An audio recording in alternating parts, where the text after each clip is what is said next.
Masahista nga nalambigit sa online prostitution. Idakop sa NBI mga igsoon. Oy, lalaki pag yun ni mao masahista mga katrupa. Mga play kataan ni katrupa grap-rap. Pang kuan ba? Pang gig ba? Ay lalaki masahista mga katrupa nga nalambigit sa online prostitution. Idakop sa NBI mga igsoon. Sideline niya mga igala ang prostitusyon. Ang yung online ang iya pagkamasahista. O baka mga igala balini. Ang iya pagkamasahista maoy iyahang kinini ang sideline. O niya iyang mainline ang prostitusyon. Anyway, atong sayron ang detalye ni ini mong balita pinagi sa pagpamati ni Katrupa Crystal Joy Felerka. Live report. Crystal. Nasikop sa National Bureau of Investigation Central Visayas Regional Office ang usa ka lalaking nalambigit sa online prostitution dinhi sa syudad sa Sugbo.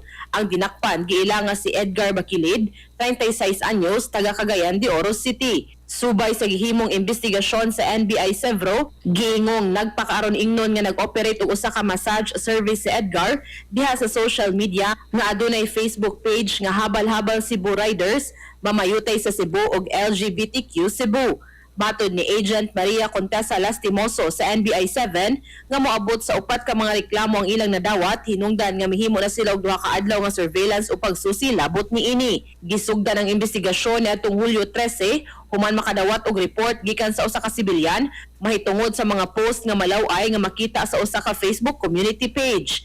Gikumpirmar ni Lastimoso ang mong impormasyon ug namatikdan nga adunay daghang individual nga nag-anunsyo og massage services gamit ang mga pulong o gulagway nga di nasubay sa kasagarang therapeutic massage. Matod sa mga otoridad, mas gipakita sa mga anunsyo ang pisikal nga panagway sa mga nagtanyag sa serbisyo kaysa sa ilang profesional nga kwalifikasyon. Niadtong Hulyo 16 ug 17, nagpadayon ang online surveillance aron mapamatudan ang tinuod nga kalihukan. Didto giila sa mga investigador ang usa ka user nga nagtanyag og serbisyo sa dakbayan sa Sugbo ug naghatag og contact details alang sa mga appointment nga himuon gawas sa iyang gipuy-an.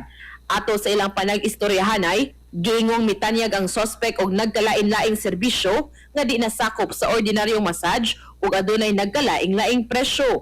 Human sa pagbinayloay og mga malaway nga materyales o sa giingong pagtanyag og ilegal nga serbisyo, gilayon nga gipatuman sa mga otoridad ang operasyon nga misangpot sa pagdakop sa suspect. Sa pagkakaron, human sa booking o uban pang legal nga proseso, temporaryong gitanggong si Bakilid sa kustudiya sa NBI Sevro samtang naghuwat sa inquest proceedings tungod sa giingong paglapas sa Section 4 sa Republic Act No. 10175 o ang Cybercrime Prevention Act of 2012. Giawhag sa NBI Sevro ang publiko nga magpadayon sa pag-monitor sa mga social media platforms aron mapugnan ang paggamit sa mga online community groups sa illegal nga komersyal nga mga kalihukan ug giawag usab sila nga magpadayon sa paghatag og impormasyon aron mapaligon ang kampanya batok sa susamang krimen. Para sa atong mga katropa nga gustong palig-uno ng immune system, malikayan ng ubo, hila at tabad sa ulo ug di makahilab sa tiyan, ang Santon Vitamin C, the alkaline vitamin C maoy haom alang kanato mga katropa. Alang sa nagkayusang Pilipino para sa Pilipinas, kininyong katropa Crystal Joy Felerka, XFM News.